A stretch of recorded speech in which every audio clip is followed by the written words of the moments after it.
Welcome, everyone. Here we are again on the A Bobby Buck promo show. And today, like we say, we're discussing the three E's, dialogue with the three E's of the education, entertainment, and economics. And today on this segment, I have no other than the main man in the theater industry, Mr. Melvin Ishmael Johnson. Welcome to the show. How you doing, sir? Oh, welcome. Hey, I just want to say, may the peace and blessings of the life-giving creative spirit be upon you and upon your families and the families of your listeners. All right, I sure appreciate that. Yes, yes. So to start off right now, so you've been doing all right doing these Man, times. oh, yeah, I've been doing fine. I want to have a shout out to my family down south in Greenville, Mississippi. Within the three E's, which one is the most important to you, or do you deal with all three? All three, I think they are connected when you break it down, when you talk about education, when you talk about economics, and when you talk about entertainment.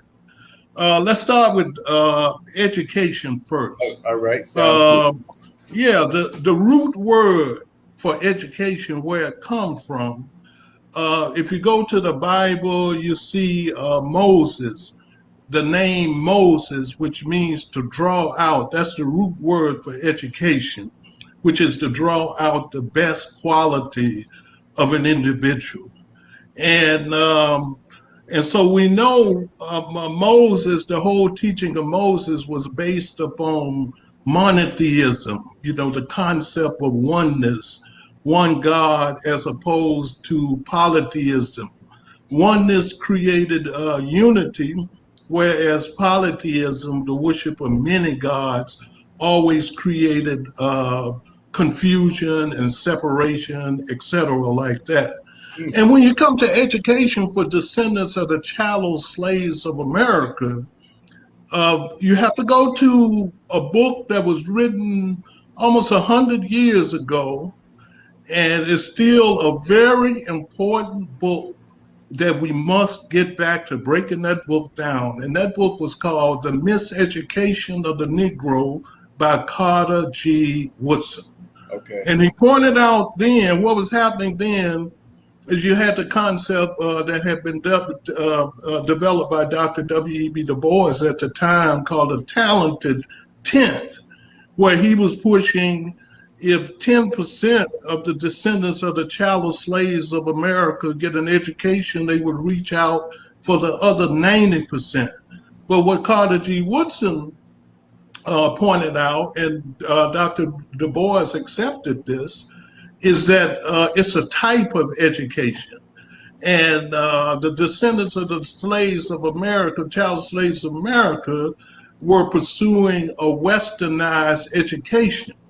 And what happened, this particular 10% had more in common with mainstream society than they did the other 90%. And so that's the situation we're in now. Okay. We have to turn that around. Education have to be based upon that 90%, not that little small bourgeois 10%. There you go. So, yeah, so that's it in relationship to education.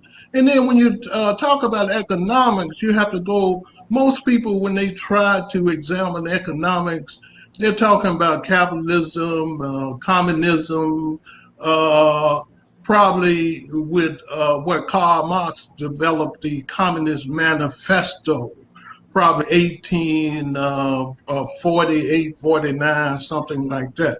But if you're going to have an understanding of it, you have to go to the origins and then look at it now.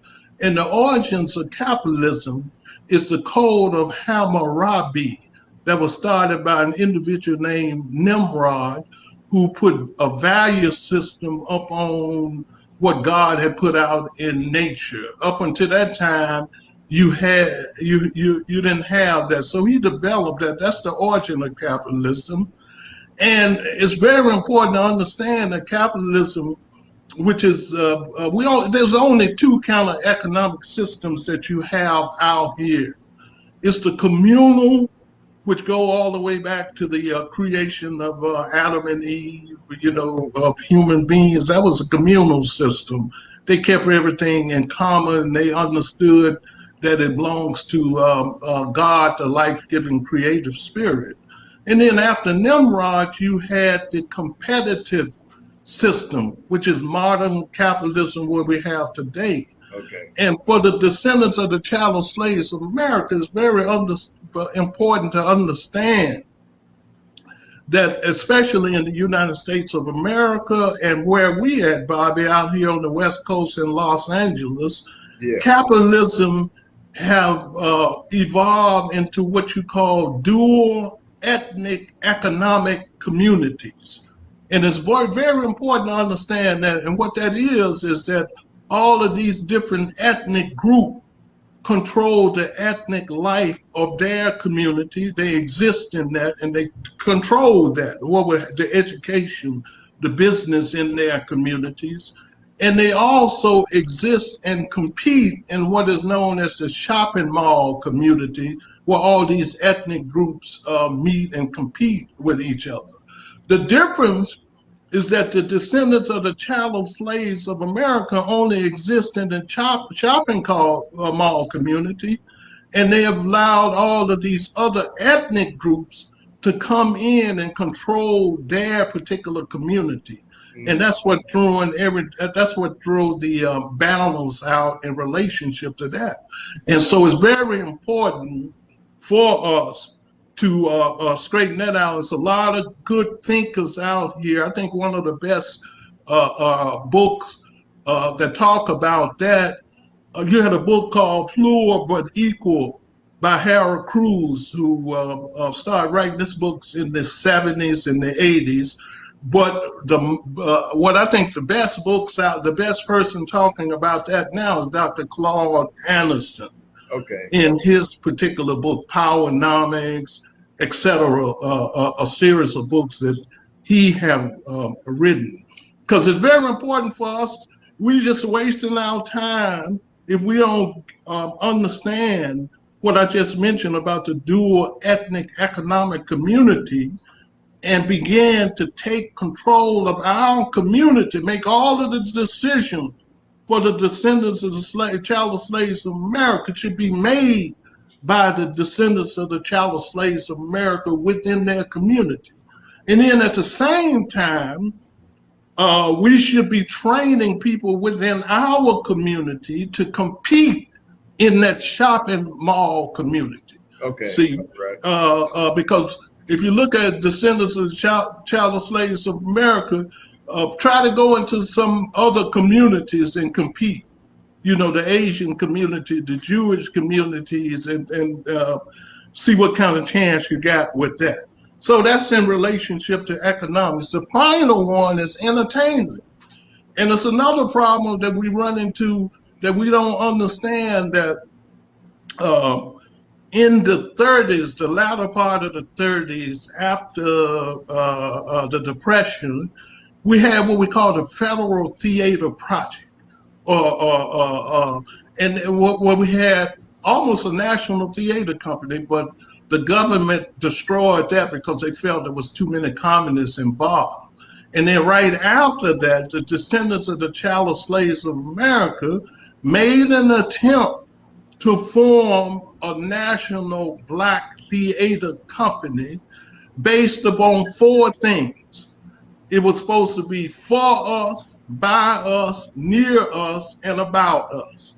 And see, and you had a conflict between the playwrights and the actors on whether it should be a playwrights theater or actors theater, and we were never able to put that together. So that should be the foundation of anything we're talking about with entertainment, because if we had to put that together in the 40s, then we would have TV shows, we have TV stations, we have radio stations, we'd be ready to compete on the internet and all of that. See, so we need that now.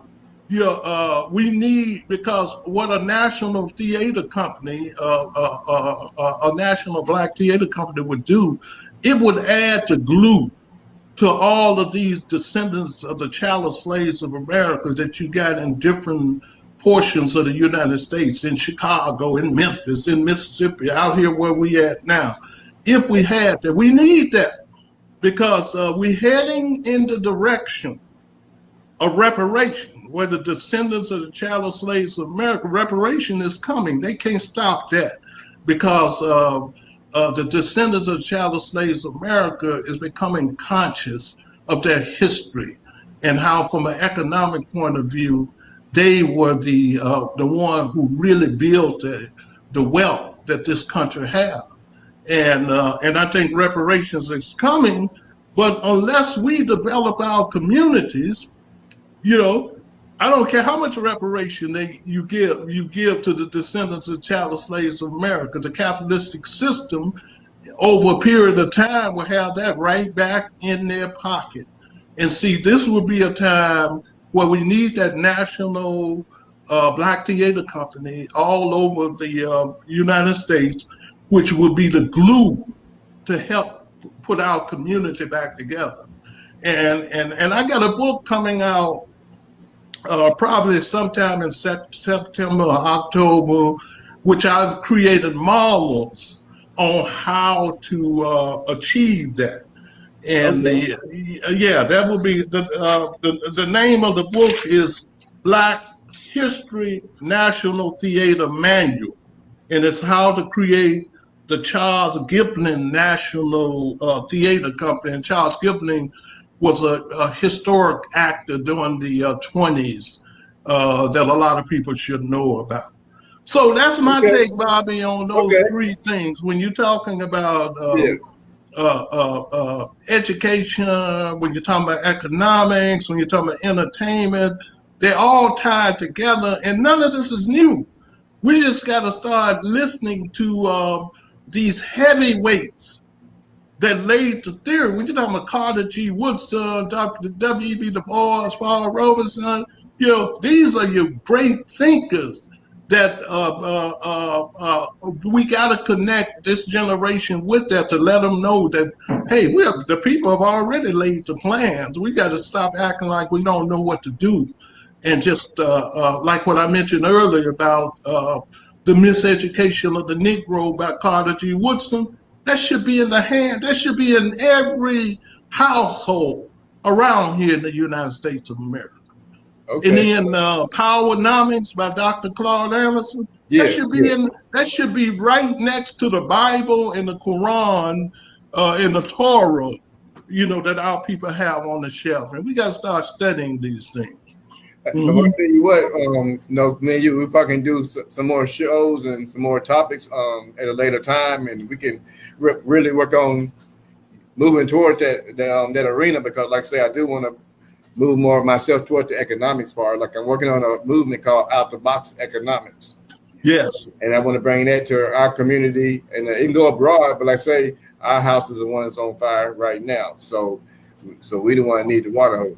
So yeah, so now we can work on some things, and we're gonna make it happen one way or another. We got yes, yes.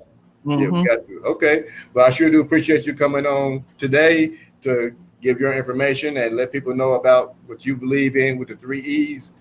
Thank you for doing the 3E dialogue, and we should be out of here, y'all. And all right, Bobby. All right, we out. Please check out my 2 new books up on Amazon. The Charles Gipling National Theater Company is how to put together a national Black history theater company situated in 24 areas of the United States of America, with a center point in the Mississippi Delta. And the other book is The Meme Factor, which discussed the secret identity of the descendants of the chattel slaves of America.